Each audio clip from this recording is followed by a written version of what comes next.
Welcome sa number 1 male podcast sa buong Southeast Asia. Yeah. Anti-Support Social Club Podcast. Soon sa buong mundo. May nag-ano dito sa... may Telegram group kasi tayo kung di nyo alam dalawa. Wala kayo dun eh. King ina nyo eh. Kinig mo ako eh. Ang inang yan. In-admin ba naman yung ibang tao? May pangalan doon sa daw Hagiwara. Hindi niya alam na ako ba yun. Poser ko, may in-admin. Tangina, kinig ako nang hindi ako. Again, may Telegram group kami. So, hindi na ako makabalik eh. Classes! Supremo ng mga... Litin mong classes na pangit. Yeah, Joshon Point mga pare. YouTube, Facebook, TikTok, nasa lahat ng platform. Tapos wala sa Telegram group namin. Gagompo. Soy sa daw, general ng Soy Army. Nawala rin sa Telegram group natin. Wala kasi kinig. Kinik dahil nag-admin siya ng Sadaw na poser, si Raulo. Di ba, mag-send ka ng bold eh. Gagong weird kasi nung pagpasok ko doon, di ba ang pangalan ko sa TG, no? Mabilis lang to. Soy, ang pangalan ko sa TG. Tapos wala pa akong profile pic kasi hindi nga ako nagta-telegram, pre. So nag-create... Tang ina, hindi nagta-telegram. So wala akong picture, Soy lang pangalan ko. Alright. Pagdating ko doon, may Sadaw Hagiwara. Picture ko na profile ko, picture niya rin sa Telegram. Tapos naka-admin. Naka-admin. Tapos nag-reply ako, sabi ko, putang ina to, sino to? Hindi ako to. Okay. Tapos nasin niya, maya-maya, kinik na ako. Oh, yung Sadaw dyan sa TG, hindi siya yun. Gago! Tapos nakita ko siya, pre, nag-backread ako nung una. Ang dami niyang pinapayuhan. Tapos baka natatakot ako, baka mamaya may hingyan siyang pera. Ako ang anuhin. Kaya sabi ko, tanggalin mo agad. Nag-send pa naman ako Gcash ng 30 mil, di pala ikaw yun? Ulol. Patay. Anyway, meron dito sa Telegram group pa ulit-ulit. Yan na, yung segment natin na. May Tanong! Ayan, Bakit daw parang wala tayong rebat dun sa mga tumitira sa atin sa TikTok? Sino ba tumitira sa atin? Sino ba tumitira sa atin? Meron daw. Ako may mga nakikita-kita naman ako. Okay. Gets ko na. Meron isa yung ano eh. Sabi? Merong isa yung... May ano yun eh, parang may speaks sa... Santi ba yun? Santi speaks ba yun? Santi speech. Kinuntan ko na yan. Nakikita ko yun. Hindi man tayo parang dinadrop name, pero tangina parang pinapabulaanan niya ng pinapabulaanan. Parang dinay niya, kinumpront ako siya. Sinusupply niya ng sinusupply, mapagsabi natin eh. Hindi daw tayo, pre. Oo, sino? Kinumpront ako siya, sabi ko, ako ba yan? Alright. Definitely not you. Sabi niya, okay, fine. So, speculation lang siguro ng fan. Baka kasi, speculation mo lang siguro. Dahil kilala mo kami, diba? Tapos, baka may iba pang kami na hindi namin alam or hindi mo rin alam. So. And also, may men empowerment kasi hindi naman nagkakalayo ng pinaglalaban. So, pag may tinira kang isa dyan, tapos wala kang pinangalanan, marami yung masya-shotgun, kumbaga. Hindi kasi tayo yung number 1 male podcast eh. So, akala nung fan siguro tayo yun. Sabagay. So, ano ba yun? Enemies to none ba yun? Enemies to none kami. Wala. Pero pwede rin kami maging enemies to everyone. Depende sa'yo. Tapos, kumbaga, sa totoo, pre, kumbaga, tayo, lalo nung inumpisa natin to, ultimo yung content natin, yung personal na content mo, content ko. Nung lumabas tayo, dumami rin yan. Kumbaga, naka-impluwensya tayo. Totoo naman. Hindi pwede sabihin na, hindi, ganito talaga ako. Hindi. Asang kayo. Dapat kayo yung una naming nakita, pero kami yung una mong nakita. So, baka na-impluwensya namin, pwedeng ganun. Kami naka-impluwensya sa kanya, kaya siya nagganyan. Pakinggan nyo, kung okay naman yung pinagsabi, why not? Diba? Tignan mo rin. May isa ako nakita na yung parang maputing-maputi siya na parang naka-Xiaomi na cellphone. Tas, basta siya, yung parang parang panis daw yung mapagsabi nyo. Pag samasamahin pa daw yung body count mo, body count niya, hindi daw ubra. Hindi daw ubra kay Smooth Coaching. Yung pick-up artist na master nila. Yun nga, ano ba yung pinagkaiba natin dun sa mga yun? Kasi kino-compare tayo ng kino-compare. Kasi ang focus ng pick-up artist, correct nyo na lang ako pag kumali ako, is more on getting chick. Yun lang. May art din sila eh. Like sa confidence, on how you say things, kung paano mo paikutin yung conversation, paano yung tamang approach. May mga step-by-step din sila. Kumbaga, masyado nilang sinayans masyado yung breakdown ng pag-approach na pagkuha ng babae. Pag-approach? Actually bro, yung doon sila nakafocus. Yun, agree ako doon sa sinabi ni Sadaw. Kasi nung time na under din ako ng self-improvement, hindi pa ako nagko-content nun. Bunga ng heartbreak ko nun. isa yung pick-up artist na talagang pinagpukusan ko talaga yan, bro. Meron akong idol niyan dati, si Todd Valentine. Kung kilala niyo yun. Foreign. Sabi mo dati nag-pick up artist ka rin. Naging part ko siya, pare. Oo, totoo. Naging part siya ng Sinabi game ko, niya. pare, yung pagiging pick-up artist. Tangina birth date si Dus nga yung tuturo mo eh. Oo. Okay. Pero, yun nga, doon sila magaling pare sa conversation, paano mo dadalhin dito sa ganitong klase conversation. Pero, ito ang napansin ko sa kanila, no? Doon sila nag-focus eh. More on how to Bang bang. manipulate Yeah. or how to manipulate the conversation. Hindi man directly sa babae, but the conversation itself. Alright. Nandun sila nakafocus. Ngayon, napansin ko ngayon yung mga nag-a-adapt nito. Dahil nasabi sa kanila na, kaya mong makuha yung babae by your conversation lang. Akala naman nung iba, working sa lahat yun. Alam mo. Akala nila working sa lahat ng babae. Yun ngayon, tignan nyo, search kayo sa YouTube, pick up artist fail. Diba? Mga estudyante niya, pare, mga estudyante ng pick up artist na to, puro mga bonjing, pare. Bonjing sagad. Ngayon nagugulat sila, bakit hindi nag-work sa akin? Yun ang hindi ini-emphasize ng pick up community, pick up artist community na yung conversation mo, pare, it's just a tool. Isa lang yan sa mga tool na kailangan mo bilang lalaki. Hindi nila sinama dyan yung physical mo, yung mindset mo, yung tatlo na yun. Yung, kumbaga, yung mental strength mo. Lahat yan, tool yan. Ang mahirap sa inyo, nag-focus lang kayo sa pick-up artist. Ngayon, pagka inadapt ng tatanga-tanga lang dyan, nagugulat siya, di nag-work eh. Puta, lumapit ka sa babae, para ang bonjing, baho mo pa. Di ba? Hindi mo alam. Diba? Tangina, mahaba yung kuko mo sa inliliit, no? Tapos, Yun, pangulangot. dahil sila, Para sa akin lang, pre, yung mga yun, yung putang ina yung procedure na tinuturo ng pick-up artist, nag-work yun. Pero hindi Nag-work sila, yun. tangina, kunyari, i-execute mo yun, tangina, ang haba ng kuko mo dito. Tas, basta mukhang ogag talaga, walang mangyayari. Ang ano ko lang, ma-add ko lang dun sa sinabi ni Diyos, sa putol tuloy ito kasi kami pangulangot. Ito, na-imagine ko lang eh. yung pick-up artist kasi na parang stats sa online pare sa games. Okay. Na parang binuro mo yung stats mo doon sa pick-up artist. Kumbaga, para mag-progress ka bilang lalaki, parang mga anim yan. Oo, dapat i-ano mo talaga, i-apply mo. Career, physically, Kumbaga sila, parang pinuro nila doon sa isang Ina, baduy. which is hindi. Kung, Ang bunga mo nun, rapist ka nun. hindi, kasi kung, Predator ka nun. hindi, depende eh. No? Kung yun ang ano nila, kasi trip nila eh. Parang gano'n, naging trip nila eh. Kumbaga parang pag trip mo gym, parang pinocus mo nung sagad doon, gano'n, hindi ka na nag-spread ng ano. Gano'n na nangyayari. Ngayon, sakop pa rin naman yan ng men empowerment ng mga sinusulong ko, kaya nga hindi ko masyadong kinukontra ng sagad. Kaya nga lang, ang sagot ko lang doon sa naging bata, yung bata niya, kung bakit ko siya sinagot. Kasi tira ng tira sa akin yun, ilang beses na umatala sa video ko yun. Even yung mga 2 years ago video ko, in-stitch niya pa, wala na nga ako doon. Ano? Wala na ako sa gynocentric, wala na ako sa bembang-bembang na yan, pare. Kailan nyo ako nakitang gumawa ng video ngayon sa Masarap bembang-bembang? bambumembang si Soy. Wala, ganong ira ko. Wala na ako sa ganon.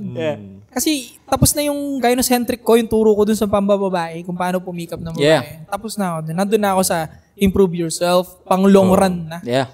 Yung ibang departamento na ng buhay mo. So pasok pa rin naman yung pick-up artist sa men empowerment. So, dapat alam mo kung paano ka gumet ng girls.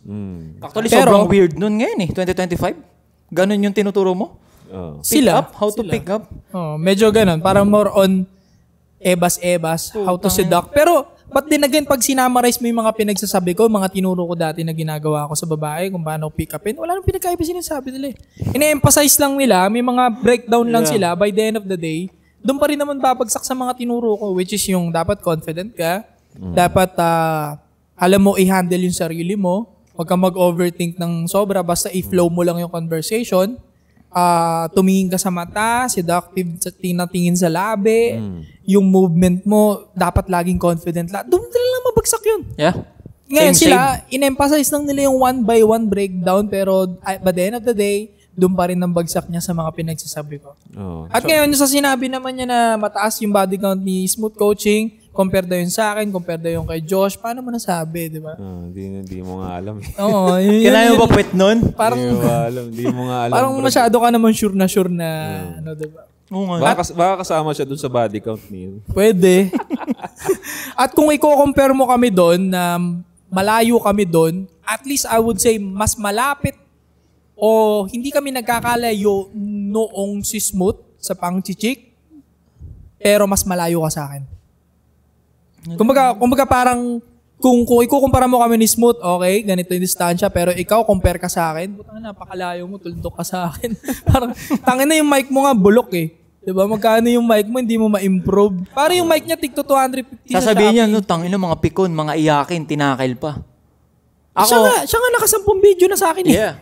Tsaka tayo, lang tayo, kumbaga may nagtatanong kasi may mga surface minder pa rin na nanonood sa atin na pakiramdam nila pag hindi tayo sumagot, pag di natin tinignan, hindi natin nilingon, pakiramdam nila, tangin, wala pala kayo eh. Ayaw kasi namin siyang basagin ng sagad kasi nga, kawawa eh. Tsaka doon siya hindi naman yun nag-start siya eh. Correct, kawawa. Yeah. Hindi naman kasi yun ang essence ng men empowerment Oo, talaga. wala Hindi yun. para durugin ng kapwa lalaki. Tangina, improvement nga eh. Correct. Ang essence ng men empowerment for me kasi is iangat tayo lahat. Yeah. So ito, kaya ako lang to nabanggit dahil marami siyang binabanggit, no? So, dinepensahan ko lang isa-isa. Yeah. At kung i-compare mo ako palagi sa mga ginagawa ninyo, compare nyo rin yung sarili nyo sa akin pabalik. Kumpara, for example, yung mic mo na lang. Diba? Paano mo i-improve yung buhay ng mga taong nakikinig sa'yo? Kung yung sariling mic mo nga, di mo ma-improve. Yeah. Importante yan sa mga tagapakinig mo, diba? O yan, kumbaga ang gandang follow-up.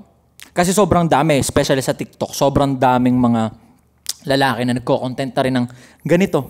Kasi nakita nilang, uy, parang ang sarap ng ginagawa nila. Sa atin lang din naman yun. Sobrang dami na sa TikTok. So, magbigay tayo ng mga red flag siguro pag nakita sila nung parang video na ganito. Red flag guru? Oo. Ano? Ikaw, Josh, una. May Kasi ano, ikaw pinaka-may sense eh. May Gagong po dyan. Sabi sa YouTube kakaano comments. nyo dyan sa comment section na tuloy ako lalo.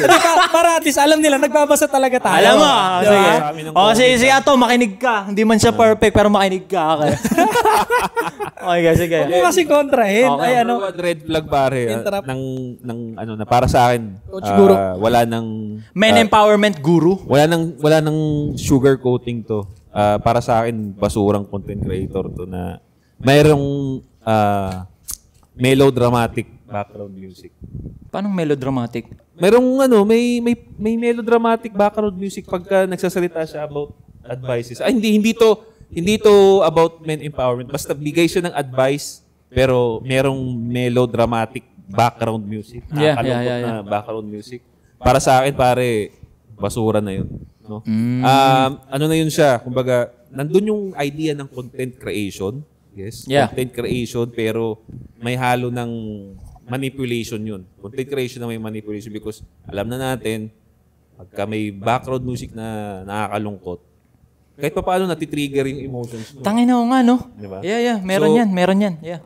So para sa akin pare, pag nakita kayong gano'n medyo ilag-ilag ng konti, wag masyadong makinig. Pambabae yun para sa akin. Pero yeah. Diba? Pambabae. Tapos lalaki ka, maikinig ka sa gano'n. Wala. Yeah. Pero nasa sa inyo pa rin yan. Pero para sa akin, yun yung mga basurang content creation na may melodramatic. Tapos, imbis na bigyan ka ng advice, take note of this, pay attention kayo sa ganito. Imbis na bigyan kayo ng advice sa huli, okay? Imbis na bigyan kayo ng advice, working advice or practical advice na ma-apply nyo kaagad pagkatapos ng video, di ba? Ang ibibigay sa inyo i-affirm yung feelings nyo lang. Acknowledge your feelings. Pag ganun lang lagi, puro feelings, walang binigay na practical advice na magagawa nyo agad after ng video. Basurang content yun. Content creation lang yun. Yeah. Walang value dun para sa akin. Pag nakakita kayo ng ganun, yung lalaki na nagbibigay ng advice, tas may pang lover boy yun, yung medyo dramatic na background music, pang babae yun. Ginagawa nila yun para makahakot ng babae. So kung bilang lalaki, hindi yun yung para Tirahan mo sa'yo. naman kami! Oo, kumbaga ganun, di ba? Pengi naman niya. May ganun, may nakita, yun nga sila, what if, alam mo, sa Tapos may relasyon, matcha. ganun ang ganun. Alam mo, sa relasyon, ganto ganyan eh. Tapos tumutugtog yung cup of Joe, ganun, Ben and Ben. Tapos may matcha. Yeah, para sa babae yun. Bilang lalaki, hindi mo dapat papanoorin yun. Ikaw, nasa tingin mo yung red flag na content creator na tungkol sa pag sasabihin ko na naman, pagiging magaling sa lalaki, puta. Coach Guru. Coach Guru, yeah. Ano yung red flag para sa'yo? Walk a talk. Kumbaga parang, di ba, nag-move ka ng lives. Yun ang gusto mong coach. Gusto mo maging, di ba? Yeah. As per coach. Yeah. So, kung hindi namin nakikita sa'yo yung pinipreach mo, parang yun ang red flag. Halimbawa, yung Coach Guru na sobrang lumba-lumba siya. As in, siya pare. Hindi to chubby-chubby Talagang as in 150 kilo, 100 kilo around that. Ay, 150 pa. Yeah. 100 kilo, mga ganun. Malaki talaga siya. To 120 as in. Tapos ang bukang bibig niya is paano kumuha ng chicks. May ganun nga, no? Tangina. May dalawang ganun na sila ng bigay ng love advice. Tapos, tangina, hindi ka naman ka-jowa-jowa eh. Oo. Hindi mo alam kung tangina, virgin ka pa ata. Red flag. Red flag, yeah. Sa akin, ang nakikita kong red flag lang dyan, na ganyan na nagko-coach, nagbibigay ng advice, nagbibigay ng facts, nagbibigay ng real talk, para sa'yo daw yun. Pag yung binentahan ka ng wala. What do you mean? Paano yan? Tangina, bentahan ka ng wala. Like for example, may binibenta daw siya na course para mag-proceed ka sa buhay. Kasi putang ina, nasa YouTube lahat. Nasa internet lahat. May chat GPT. So, limited slots only. Pasok kayo sa Telegram group ko. Tapos, pipili ako ng ilan na pag nag-avail ka ng subscription sa akin, makakakuha kayo ng advice mula sa akin. Putang ina, sino ka? Para sa akin ganun, nagbebenta ng wala. Kasi wala mo lang mahawakan. Mamaya yung mga sinasabi dun sa atin din pala yung galing. Ayun din, yun yung nakikita ko eh. Yun nga ang problema eh. Ito para sa akin hindi mo kailangan magbayad pagdating sa relationship advices. Hindi mo kailangan magbayad. Tsaka yung personal growth, wala. Nasa internet kasi lahat. Sa internet lahat. Mag-agree lang ako sa mga ganyan online coaching kung about sa investment. Pwede. About crypto. Yeah. Kasi since may involved na pera doon na pwede kang yumaman talaga. Investment yun para sa akin. Although meron naman sa internet, pero kasi para sa akin kung yung about sa pera yung pagbibilhan mo, pera yun eh. Malamang lalabas ka talaga doon. Pero yung mga advices na mga hindi kailangan mag-enroll sa ganyan. Kalokohan yun para. Ang nangyayari kasi doon, parang ang sinasabi ng mga yun na nagbebenta sila ng wala. Yung nagbebenta sila ng words of wisdom, nagbebenta ng advice. Tapos makikita mo na, hindi mo naman masasalamin sa kanila na nag-proceed ba sila sa buhay. Kasi totoo yung sinasabi mo yung walk the talk. Kumbaga, makikinig ako sa'yo sa pagpapalupit ng buhay. Pag nakita ko malupit yung buhay mo. Yun talaga. Kasi sinasabi nila parang, wala naman yan. Sinasabi nun, nagulat ako dun. Sinabi niya na, tangina, workout ka. Pero pussy ka pa rin. Kasi, siya, pitit siya eh. Totoy siya. Hindi naman kasi, kontrahin kita, hindi naman kasi sasabihin niya ng fit. Totoo. At yung nag-workout palagi, kagaya natin, hindi mo sasabihin yan. Gulat ako eh. Hindi mo magiging mindset yung pre. In the first place. Ang magma-mindset nun, is yung hindi nag-workout talaga. Tangina, gulat ako. Nagbibigay siya ng advice sa mga lalaki, tapos nagbebenta nga siya ng wala. Kasi, tangina, baka marami siyang mabulag eh. Tapos pwedeng yung sinasabi mo kanina, baka yung sinasabi niya galing lang din sa atin. Dito nakuha nyo ng libre. Diba? Napapanood nyo ng libre, napapakinggan nyo ng libre. Correct. Double down ko yung sinasabi niya to. Kung sakaling bibili kayo ng mga courses ng mga ganun-ganon, mag-membership ka sa mga ganun-ganon, make sure na yung taong yon is talaga namang nilulook up mo. Gusto mo maging. Andun siya sa pangarap mong sitwasyon. Oo. Halimbawa, mga Lusyutan, type sheet, mga ganyan. O Ramon Ang. Mga ganong yaman, Chavit Singson, di ba? O nag-sale ng membership, 2K, Chavit Singson. Naisipin mo nga, yung mga yung mga tycoon talaga, yung mga nag-proceed talaga sa buhay ng mga lalaki. Mapapanood mo sila sa internet, nagbibigay sila ng libreng advice. Correct. Ba't ka bibili nung binibenta nung kung sinong totoy sa TikTok na nakapanood ng Andrew Tate tsaka ng anti-support social club? So para sa akin, pag nakita nyo may nagbibenta ng ganun, tangina, mag-scroll up kayo, baka kayo niyan eh. Sayang kahit 1,500, 2,500, pera pa rin yan eh. Totoo. Pinaghirapan yan. So, mamaya, tangina, mas malapit yung itsura mo dyan, mas malaki yung katawan mo, mas may forma, tapos magsasubscribe ka sa Tangina mo, kontotoy Number one yung mga payatot talaga na ano. Pare, wala akong respect doon. Baka mas okay pa sa akin yung medyo may laman-laman ka pa eh. Tol, kahit sabi natin chubby, mas may respect pa kumpara dun sa talagang butot balat. Yung payatot na, alam mo, pwede mong baliin yung kamay. What the fuck? Pinagsasabi mo, di ba? Parang, tangina, pag sinapak ko yung nguso mo, wala ka ng komento eh. Parang diba? Kahit anong tindi nung argumento mo sa akin, Actually, pag in-straight bro, kita, wala eh. Gusto kong mag-dig-deep dyan sa sinabi mo na pag sinapak ko yung mukha mo, wala nang kwenta yung opinion. Kasi, paano mong kung tignan pagtatanggol? nyo pare, tignan nyo yung mga sikat na philosopher dati pare. Yeah. Yung katulad nila, yung nagsulat ng Stoic, sino yun? Si Marcus Aurelius. Marcus Aurelius. Basta, magpangalan kayo ng mga sikat na philosopher dati. Lahat yun, magugulat ka, mga martial artist pare. Mga wrestling, marunong mag-wrestling, marunong Skills. marunong espada. Kasi yun naman sports dati, espada. Because naniniwala sila pare, pag nagbigay ka ng opinion dati, kailangan alam mo i-defend yun. Dahil Papatayin ka pag may maling opinion ka dati. pag tutulungan ka, puro lalaki rin kalaban mo. Totoo, Gagi, trivia. lalaki rin. Pag may maling opinion ka dati, si Jesus nga, di ba? Yun na example ko. Dahil sa opinion niya na hindi nagustuhan ng karamihan, tinapos siya, pinahirapan siya. Kaya yung connected yung sinabi ni Josh, pag may maling opinion ka na hindi gusto ng tao, i-defend mo yan, papatayin ka kasi nila, pre. Alam mo, puta. Ngayon kasi pwede ka nang mag-opinion ng hindi ka nasasapak eh. Talk shit, tapos delivery na galing sa anti-support, di ba? Aggression ng anti-support. Tapos nabasa mo sa ChatGPT or ni-rephrase mo yung sinabi namin. Tapos magbebenta ka ng course, magbebenta ka ng wala. So check nyo maigi. Pag ang dami kasi sa TikTok, pre, mga bigla silang sulpot. Tapos aggressive sila magsalita, yung mga ginagawa natin noong 2022, 2023. Wala na, tapos na tayo. Diba? Ganto kasi, dapat ganto. Ginawa na natin yun eh.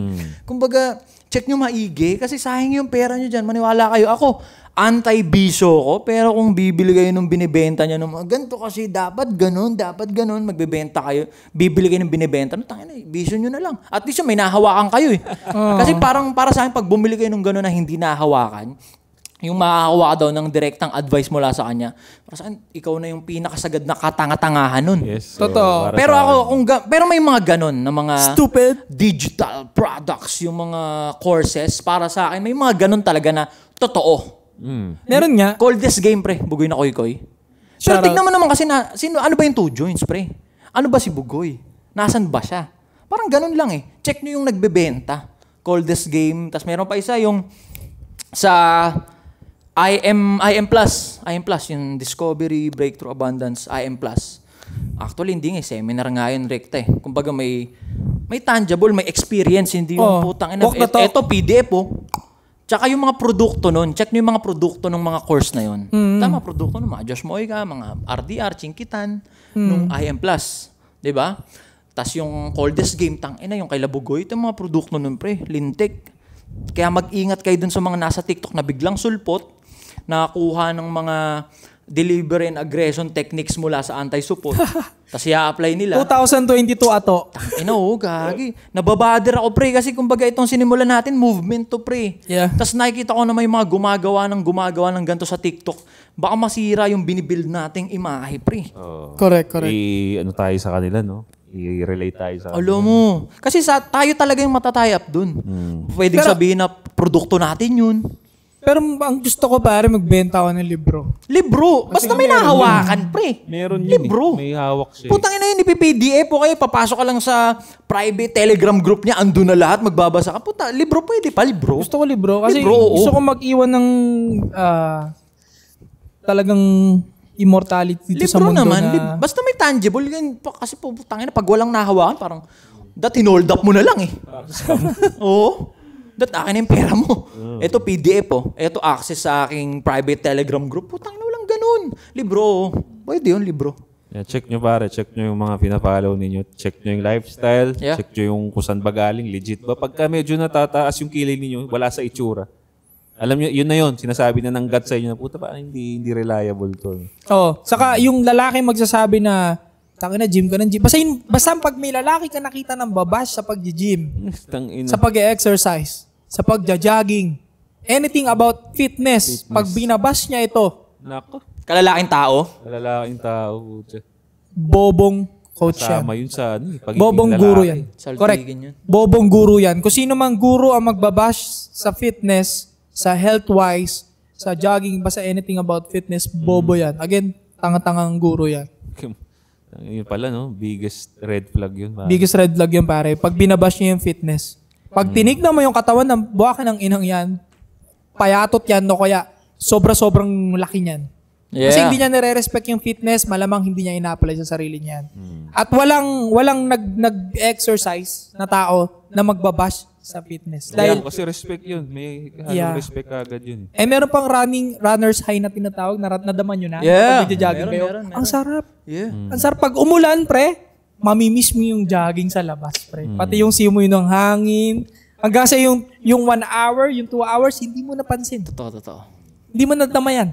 Dati, noong unang jogging mo, ang 2 hours sa'yo, parang tangin na, trabaho na naman. Pero kung pag eventually, yung runner's high, tumama sa'yo, ang sarap na ng jogging palagi, pre. Sir. Again, kung gusto nyo ng legit na pangalawang tuli, Dito sa YouTube, pare, Anti-Support Social Club. Don't forget to subscribe, hit the bell para notify kayo sa mga bago nating videos. Sa tingin niyo ano yung mga red flag din sa mga content creator? Baka may nasabi kayo na hindi namin nasabi. Iwan niyo yan sa baba. kasi nagtutulungan tayo dito. Hindi kami yung pinakamas. Natututo rin kami sa inyo. So mag-comment kayo para may idea rin kami. Hindi namin masyado kinat yung payo ni Josh, ha? So, wag niyo na kami bash na to. Ha? Makinig kayo. Si Josh lang may sense.